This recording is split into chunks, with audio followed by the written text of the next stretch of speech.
Hello Gandhinagar. ઘણા એવા મારા પેશન્ટ છે જેમની એક કોમન પ્રોબ્લેમ હોય છે કે સર કે બોડીની અંદર થાક લાગે, આળસ આવે, સુસ્તી લાગે, બેચેની લાગે, કામ કરવાની ઈચ્છા ના થાય, ઘણી વખત પેશન્ટને ઊંઘ નથી આવતી અને ઘણા બધા રિપોર્ટ્સ કરાવ્યા છતાં પણ બધા જ રિપોર્ટ્સની અંદર નોર્મલ આ વસ્તુ આવતી હોય છે. અને ઘણા એવા પેશન્ટ હોય છે કે જે હેલ્થ કોન્શિયસ છે. હેલ્થ કોન્શિયસ એટલે કે એમનો પ્રોપર ડાયટ પણ હોય છે, પ્રોપર એક્સરસાઇઝો છે, છતાં પણ આ રીતના લક્ષણો પેશન્ટની અંદર જોવા મળતા હોય છે. હું છું ડૉક્ટર પ્રવીણ ખરાડી, ગાંધીનગર આયુર્ધામ આયુર્વેદ પંચકર્મ સેન્ટરથી. તો આની અંદર એક આયુર્વેદની અંદર એક મેઇન કોન્સેપ્ટ આપ્યો છે જે કોન્સેપ્ટ આખા આયુર્વેદ ચિકિત્સા ઉપર આખી ઇફેક્ટ કરતો હોય છે. અને એ કોન્સેપ્ટ છે અગ્નિ. અગ્નિ એટલે કે આપણી ડાયજેશન સિસ્ટમ. એક નાનકડો શ્લોક છે, સર્વે રોગાપી મંદાગ્નો, એટલે કોઈ પણ પ્રકારના રોગો થાય છે તે એની પાછળનું મૂળ કારણ છે તમારી મંદાગ્નિ. મંદાગ્નિ એટલે કે તમારી જે ડાયજેશન સિસ્ટમ છે એની અંદર ક્યાંક ને ક્યાંક પ્રોબ્લેમ આવતો હોય છે.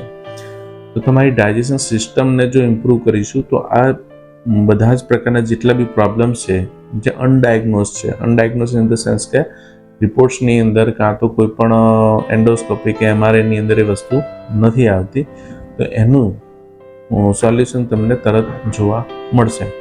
હવે બીજી વસ્તુ છે કે અગ્નિ સાચવવા માટે શું કરવું? તો અગ્નિ સાચવવા માટે જે દિનચર્યા છે, જે ઋતુચર્યા છે એનું પ્રોપર પાલન કરવું જોઈએ. પ્રોપર પાલન ઇન ધ સેન્સ કે સવારે રેગ્યુલર 5 થી 6 વાગ્યાની આજુબાજુ ઉઠી જવું, રેગ્યુલર એક્સરસાઇઝ કરવી, કસરત કરવી, 9 થી 10 ની આજુબાજુ તમારો બ્રેકફાસ્ટ લઈ લેવો, બપોરે 1 વાગ્યાની આજુબાજુ તમારું લંચ મિનિમમ થઈ જવું જોઈએ અને સાંજે 7 થી 8 ની આજુબાજુ તમારે જે બી ડિનર છે એ લઈ લેવું જોઈએ.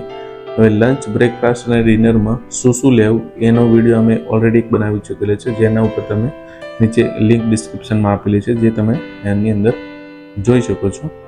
તો મેઇન છે તમારું અગ્નિ. તો અગ્નિને સાચવવા માટે ખાસ તમારે ધ્યાન આપવું જોઈએ.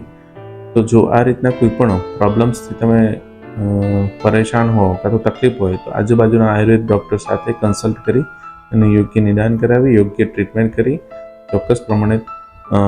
ચોક્કસપણે તમને આની અંદર રિઝલ્ટ જોવા મળશે. ધન્યવાદ.